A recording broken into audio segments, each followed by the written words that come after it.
पुलवामा हमले में शहीदों को राष्ट्र कर रहा नमन। चौथी बरसी पर देश भर में दी जा रही श्रद्धांजलि। वीर जवानों को नम आंखों से याद कर रही आवाम।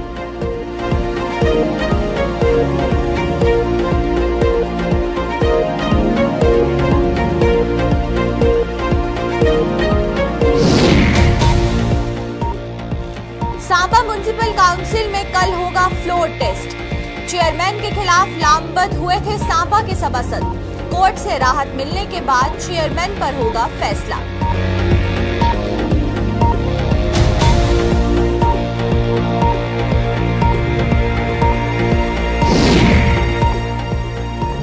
किश्तवाड़ में हेलीकॉप्टर सेवा बन रही वरदान।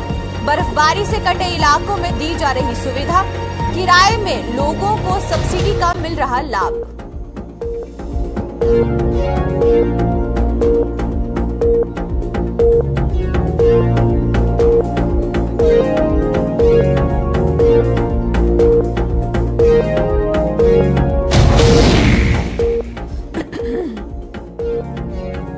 पानी की किल्लत से जूझ रहे स्वरनकोट के लोग।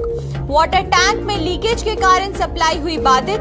जल शक्ति विभाग पर शक्तिहीन होने के आरोप।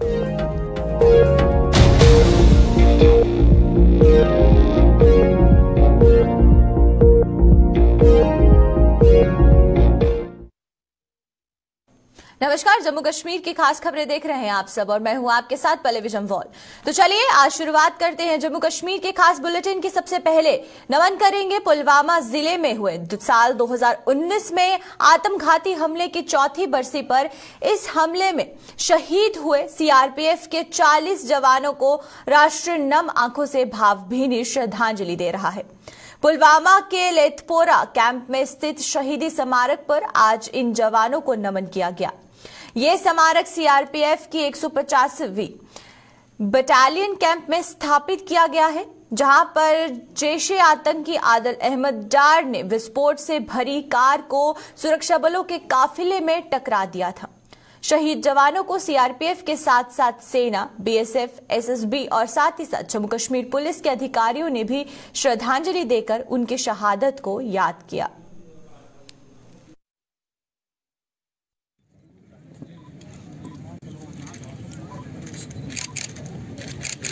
हाँ जी।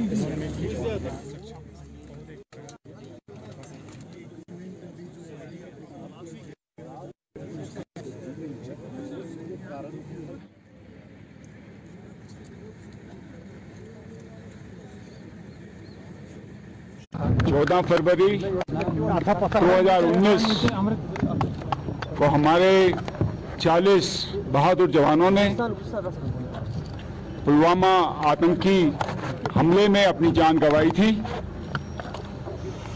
हम उन शहीद जवानों को आज श्रद्धांजलि देने के लिए एकत्रित हुए हैं। सलाम है उनके बलिदान को। वो हमारे प्रेरणा स्रोत हैं और हमें हमेशा अपने देश की सुरक्षा और आतंक मुक्त देश को बनाने के लिए प्रेरित करते हैं। उनका बलिदान हमेशा हमें याद रहता है।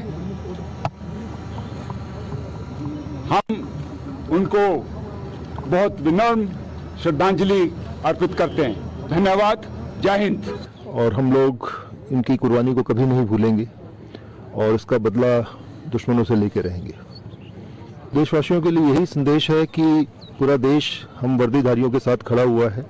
पूरे देश में अपने शहीदों को याद किया जा रहा है और हम लोग भी इनको यहाँ पर याद कर रहे हैं और हमेशा ये लोग हमारे दिलो दिमाग में रहते हैं। जब भी हम ड्यूटी करते हैं तो हम लोग इनको याद करते रहते हैं। सर, जिस तरह से अब देखिए ना, उसके बाद से हमारा आरोपी का पैटर्न, हमारे काम का पैटर्न में बहुत फर्क पड़ा है और हम लोगों ने इस चीज़ में बहुत ज़्यादा सुधार किया है। और लोग जिस तरीके से, अभी तो मैं आपको नहीं बता सकता कि किस तरीके से कर रहे हैं, लेकिन मैं इतना जरूर कह सकता हूँ, आप लोग बेखौफ होकर, निश्चिंत होकर इस हाईवे पे चलें। हम लोग आपकी सेवा में तैनात हैं। सबसे ज्यादा क्या होता है, सारा लोग, सारी एजेंसी मिलकर काम करती हैं। पुलिस, आर्मी, सीआरपीएफ सब लोग मिलकर काम करते हैं। एनआईए ने तफ्तीश किया था जिसमें 19 टेररिस्ट के खिलाफ चार्जशीट हुआ था, जिसमें 7 जेलें बंद है, 8 टेररिस्ट इनकाउंटर मारे गए 4 बच गया है। 4 में 3 लोकल है, मजर। अगर तब से आप अब में देखें तो हालात में एक सी चेंज है, बहुत सारे रिमार्केबल प्रोग्रेस हुआ है, सिक्योरिटी ग्रिड बहुत तेज़ी से इम्प्रूव हुआ है और लगातार जो ऑफेंसिव है सिक्योरिटी फोर्सेस का वो जारी है। टेररिस्ट मॉड्यूल्स हो रहे हैं, टेररिस्ट न्यूट्रलाइज हो रहे हैं, टेरर इकोसिस्टम को हमने बस्ट किया है, तो बहुत प्रोग्रेस हुआ है।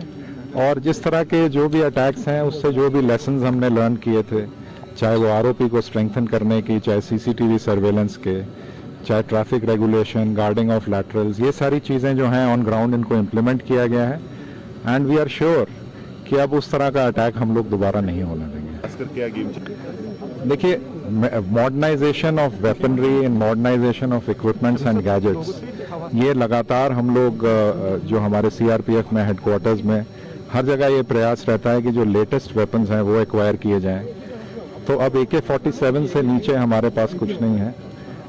जो हमारे पास बॉम्ब डिटेक्शन के इक्विपमेंट्स हैं, ड्रोन्स हैं, नाइट विजन डिवाइसेस हैं, UAVs हैं, डिजिटल वायरलेस सेट्स हैं which cannot be intercepted, CCTV surveillance हम कर रहे हैं, बुलेट प्रूफिंग ऑफ व्हीकल्स हमने की है, माइन प्रूफ व्हीकल्स हमने मंगवाई हैं, मीडियम बुलेट प्रूफ व्हीकल्स मंगवाई हैं।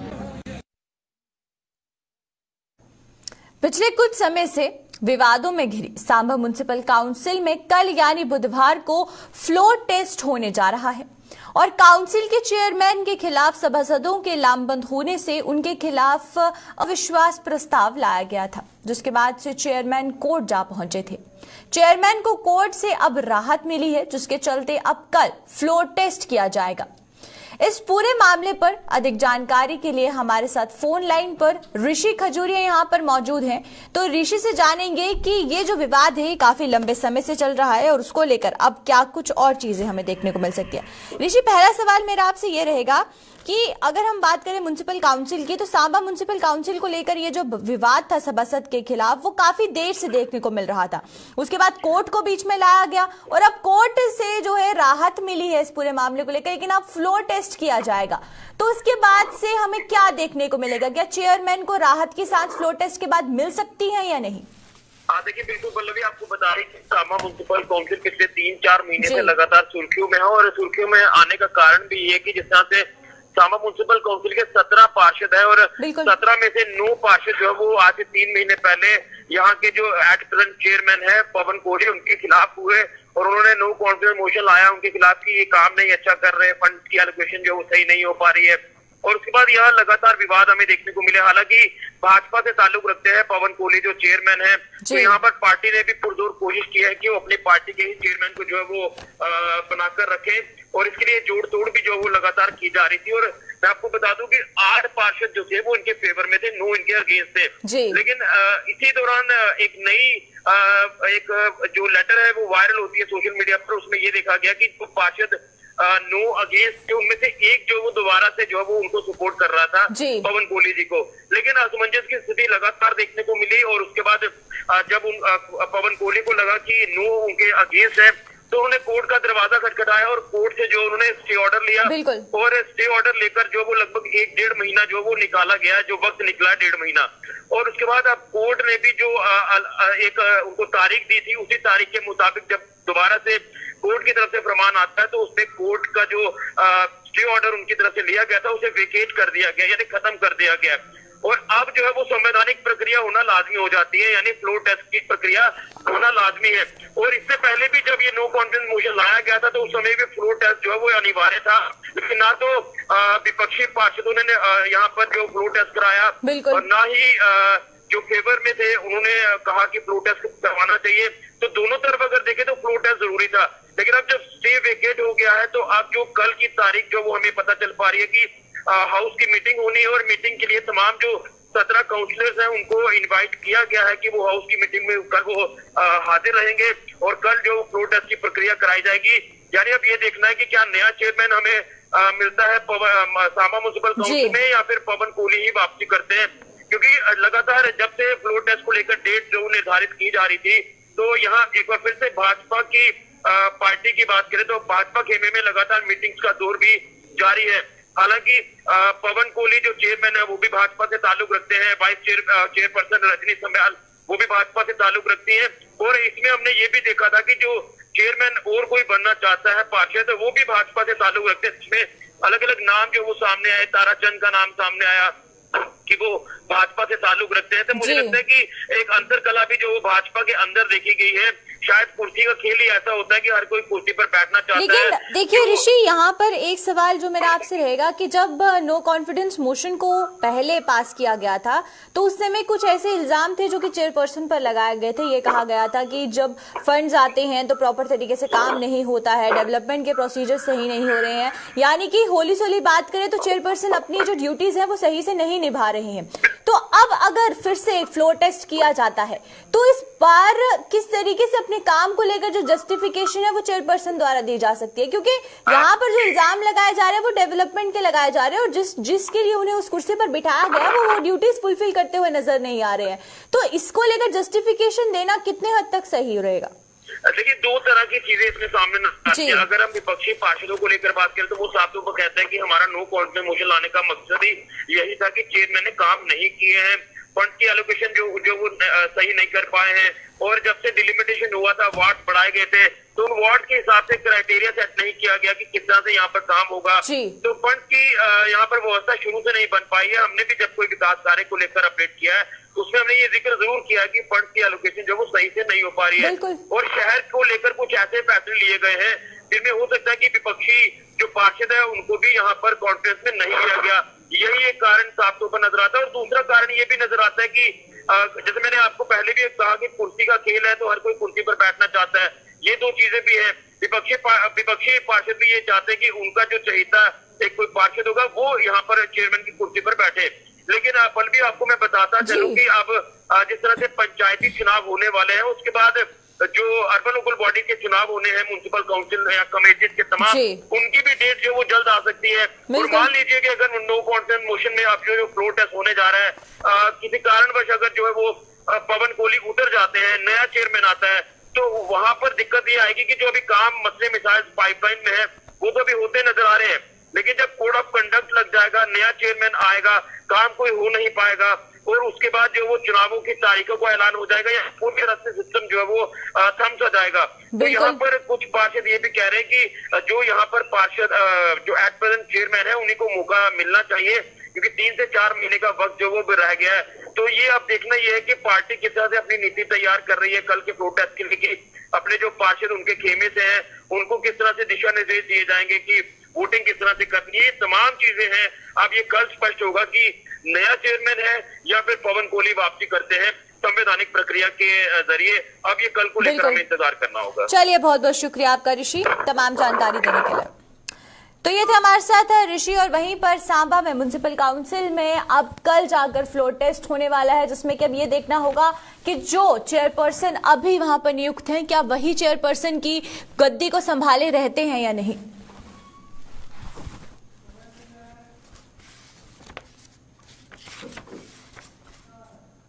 तो चलिए अब किश्तवाड़ की बात करते हैं। भारी बर्फबारी के कारण किश्तवाड़ के दूर दराज के इलाके सड़क संपर्क से कट चुके हैं। प्रशासन की ओर से इन इलाकों में रहने वाले लोगों के लिए हेलीकॉप्टर सेवा मुहैया करवाई गई है, जो इन लोगों के लिए वरदान साबित हो रही है। खास बात यह है कि हेलीकॉप्टर के किराए में सब्सिडी भी दी जा रही है, जिससे कि लोगों की जेब पर बोझ ना पड़े। आपात स्थितियों में लोगों को जिला मुख्यालय पहुंचने और वापस ले जाने में ये जो सेवा है वो बहुत ज्यादा कारगर साबित हो रही है। इस खबर पर अधिक जानकारी के लिए हमारे साथ अजय शान यहां पर जुड़ चुके हैं। तो चलिए आइए अजय से तमाम जानकारी लेते हैं। अजय, पहले आपसे ये जानना चाहेंगे कि जो इसको लेकर हेलीकॉप्टर सेवा शुरू की गई है, इसके जो रेट्स हैं वो किस हिसाब से सब्सिडी उसमें दी जा रही है, जो सिटीजन्स हैं वहां के किश्तवाड़ के उनको किस तरीके से ये बेनिफिशियल है और किस तरीके से जो सब्सिडी के रेट्स हैं वो उनके लिए रखे गए हैं। देखिए पल्लवी, जो सेवा हेलीकॉप्टर सेवा शुरू की गई है दिसंबर के महीने से शुरू की गई थी। जो हमारे पाडर, दच्छन, मड़वा और वाड़वन ये ऐसे इलाके हैं जहां पर बर्फबारी के चलते कई इलाके कट जाते हैं। खासकर दक्षिण, मड़वा और वाड़वन यहाँ पर सड़क संपर्क जो है हिमपात के बाद पूरी तरह से कट जाता है। तो वहां के लोगों को राहत देने के लिए ये स्कीम पहले भी चल रही थी, बीच में ये रुक गई थी, लेकिन दोबारा टेंडरिंग हुई तो अब ये सेवा फिर लगातार चल रही है। करीब 1.5 महीने से ये सेवा लगातार चल रही है और सब्सिडाइज रेट इस पर रखा गया है। जो कमर्शियल रेट्स होते थे उसमें सरकार की तरफ से सब्सिडी दी गई है, जिस वजह से जो गरीब आवाम है यहाँ की वो इसको अफोर्ड कर सक रही है। दक्षिण के लिए 1000 रुपया फिक्स किया गया है, मड़वा के लिए 1500 और जो वाड़वन है वहां के लिए 2000 फिक्स किया गया है। हालांकि जो आंकड़े हमारे पास अभी सामने आए हैं, 22 दिसंबर से लेके अभी तक 1897 ऐसे लोग हैं, सिटीजन्स हैं किश्तवाड़ के, जिन्होंने इस सेवा का लाभ उठाया है। तो ये आंकड़े खुद बता रहे हैं कि इस सेवा का लाभ कितना लोगों को पहुंच रहा है। खासकर जो मेडिकल इमरजेंसीज हैं उसमें काफी राहत लोगों को मिल रही है। हालांकि बॉर्डर इलाके के लिए रेगुलर सर्विस नहीं है, लेकिन मेडिकल सर्विस इमरजेंसीज में वहां पर लोगों को एयरलिफ्ट किया गया है, जिससे लोगों को राहत जरूर मिली है। कहने की बात इसमें मोटी मोटी बात यही है कि जो इलाके कट जाते थे, लोग अपने घरों से बाहर जरूरी कामों के लिए नहीं आ सकते थे, उनके लिए एक बड़ी राहत है जो सरकार की तरफ से योजना शुरू की गई है। जी पल्लवी। बिल्कुल अजय, आपसे ये भी जानना चाहेंगे कि जिस तरीके से आप बता रहे हैं कि कुछ ऐसे इलाके हैं जहां पर रेगुलर ये सर्विस नहीं दी जाती, जैसे पाडर उसमें से एक है, तो ये जो इसकी टाइमिंग रखी गई है हेलीकॉप्टर सेवा की, वो किस हिसाब से रखी गई है? क्योंकि अगर इमरजेंसीज है वो रात को भी हो सकती हैं, लोगों को रात को भी जाना पड़ सकता है, तो क्या रात को ये सर्विस अवेलेबल रहती है? और अगर नहीं रहती है तो उस समय अल्टरनेट लोगों के पास क्या रहता है? देखिए, जो ये सेवा है ये दिन को है। किश्तवाड़ में अभी इस तरह का कोई सेटअप नहीं है कि रात को यहाँ पर सिविल हेलीकॉप्टर उतारे जाएं। तो जब भी कोई मेडिकल इमरजेंसी होती है तो कंसर्न बीएमओ जो है सीएमओ से राब्ता करता है और फिर डिस्ट्रिक्ट एडमिनिस्ट्रेशन के साथ कोऑर्डिनेट करके ये सेवा उपलब्ध कराई जाती है। ये एक प्रॉपर एसओपी इसके लिए फिक्स की गई है, जिसके तहत ही मेडिकल इमरजेंसी में ये सेवा उपलब्ध कराई जाती है। वहां पर भी हेलीपैड जो है वो लैंडिंग की फैसिलिटी होनी चाहिए, नहीं तो उसको नियरेस्ट हेलीपैड पर या अस्पताल से एयरलिफ्ट किया जाता है। कहीं ना कहीं जहां पहले कई दिन पैदल चल के मरीजों को अस्पताल तक पहुंचाया जाता था, वहां उनको ये राहत जरूर मिल रही है, लेकिन रात को ये सर्विस अवेलेबल नहीं है क्योंकि यहाँ पर वैसा कोई सेटअप नहीं है। लेकिन दिन को जब भी मौसम साफ होता है, ये सेवा अगर डिमांड होती है, इसके लिए कंट्रोल रूम जम्मू में भी बनाया गया है। डीसी ऑफिस किश्तवाड़ में प्रॉपर एक कंट्रोल रूम है जहां पर लोग अपनी बुकिंग करते हैं। और ये हेलीकॉप्टर किश्तवाड़ में नहीं रहता है, ये जम्मू या कटरा से फ्लाई करके किश्तवाड़ आता है और सुबह सुबह यहाँ पर पहुंच के दिन भर यहाँ पर ये सॉर्टी जो है ये चलती रहती है। यहाँ से अगर कोई जम्मू जाना चाहता है या जम्मू से किश्तवाड़ आना चाहता है तो वो सेवा भी उपलब्ध है। तो कहीं ना कहीं एक बड़े एयरपोर्ट से लेके छोटे हेलीपैड और छोटे हेलीपैड से दूर दराज के इलाकों तक ये कनेक्टिविटी जो हेलीकॉप्टर से ये उपलब्ध कराई जा रही है, लोगों को कहीं ना कहीं राहत जरूर है। चलिए, बहुत बहुत शुक्रिया आपका अजय तमाम जानकारी देने के लिए। वहीं पर हमें देखने को मिला, जिस तरीके से अजय ने भी बताया कि ये जो हेलीकॉप्टर की सेवा है ये लोगों के लिए वरदान साबित हो रही है और सब्सिडी रेट्स पर जब इनको ये सेवा प्रोवाइड करवाई जाती है तो गरीब लोग भी इसका जो लाभ है वो उठा सकते हैं।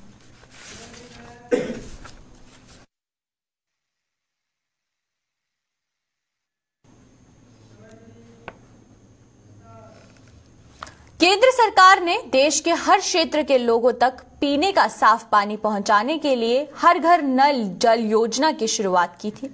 सरकार की ये योजना जमीनी सतह पर कितनी कारगर साबित हुई है, इसकी कहानी बयां कर रहे हैं जम्मू कश्मीर के जिला पुंछ के ब्लॉक सुरनकोट के वार्ड नंबर 2, 3 और 4 के लोग।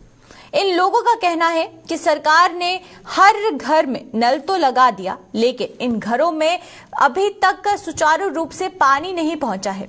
उन्हें स्वच्छ पानी उपलब्ध करवाने के लिए जो टैंक बनाया गया था उसमें भारी लीकेज है, जिसके कारण पानी घरों तक पहुंचने से पहले ही बह जाता है। लोगों का आरोप है कि वो कई बार इसकी शिकायत जल शक्ति विभाग से कर चुके हैं, लेकिन कहीं भी उनकी सुनवाई नहीं हो पाई है।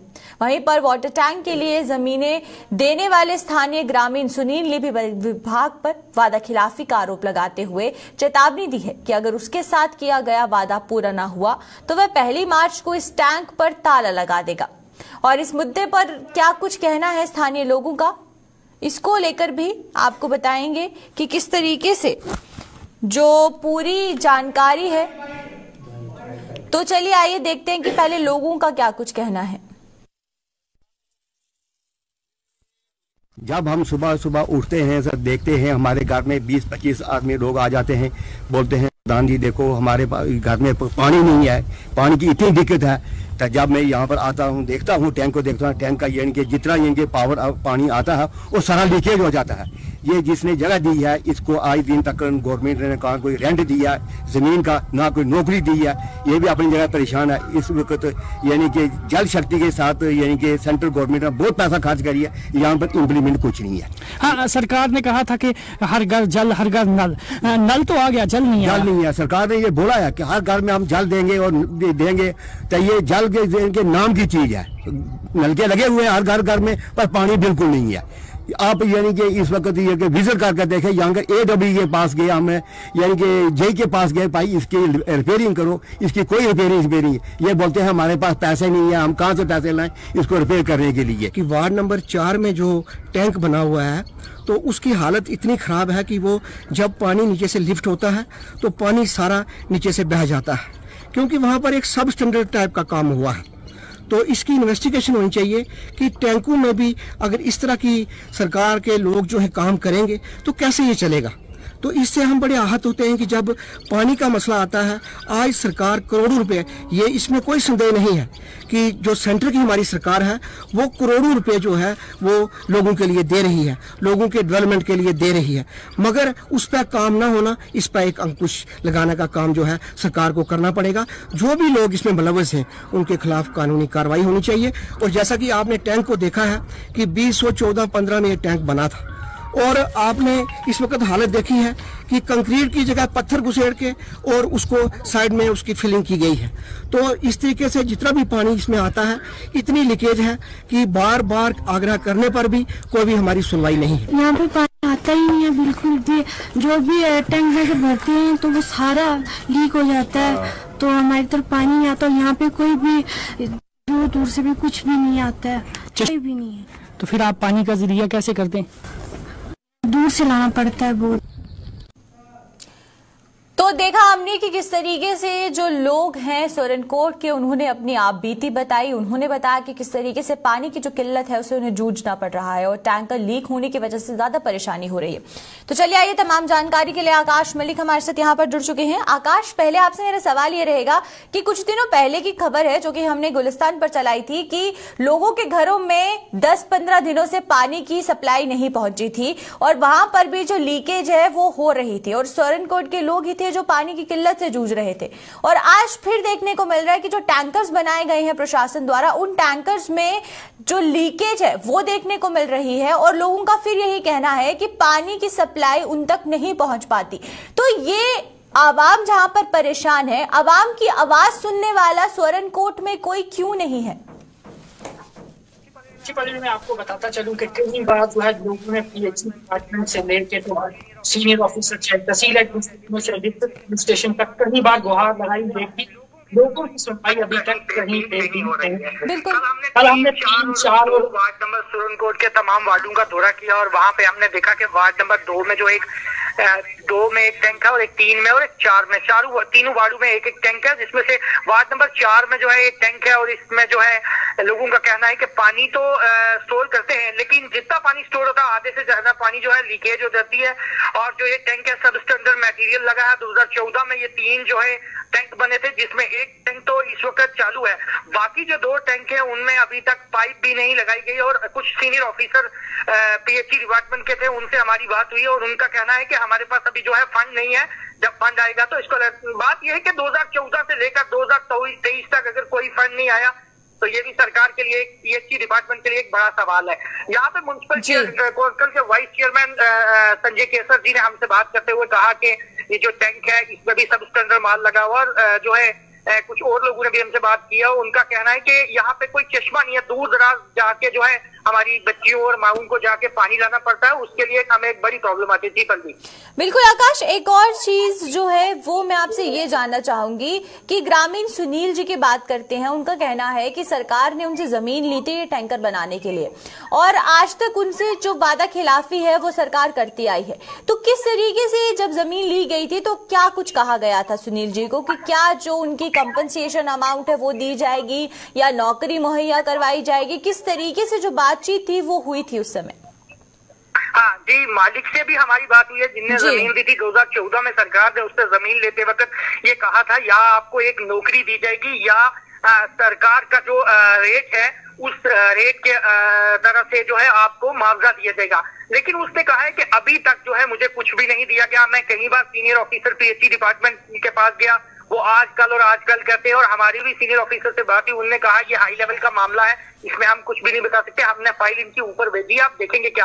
और मालिक ने ये कहा है कि अगर 1 मार्च तक मुझे कुछ भी मतलब मेरा कोई भी हल ना निकाला गया, 1 मार्च को जो है इस टैंक को मैं ताला लगाऊंगा और कोई भी डिपार्टमेंट का जो छोटा मुलाजिम यहाँ से पानी सप्लाई कर रहा है मैं उसको सप्लाई भी नहीं कर रहा हूँ। बड़ा सवाल ये है कि सुरनकोट एक ऐसा इलाका है पर यहाँ पे जो है पानी का जो है नेचर रिसोर्स है और पानी बहुत ज्यादा है, लेकिन जमीनी सतह पे जो है इसको पानी को देने के लिए जो है पीएचई डिपार्टमेंट जो है पूरा डिपार्टमेंट जो है एक मरतबा फेल हो चुका है।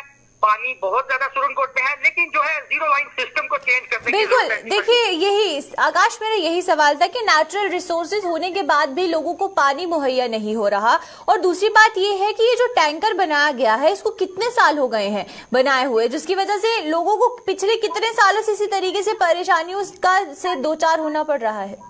जी पहले 2014 में ये टैंक बनाए गए थे, जिसमें से एक टैंक जो है 2015 के करीब जो है शुरू किया था। अभी भी जो 2 टैंक है, इसके अलावा जो 2 टैंक है उनमें पाइपिंग भी फिटिंग हुई। पिछली बार भी हमने एक खबर की थी, उस वक्त भी हमारी एडब्ल्यू से बात की, उन्होंने कहा था कि हमारे पास अभी कोई फंड नहीं है, जब हमारे पास कोई फंड आएगा तो उसको लगाएंगे। लेकिन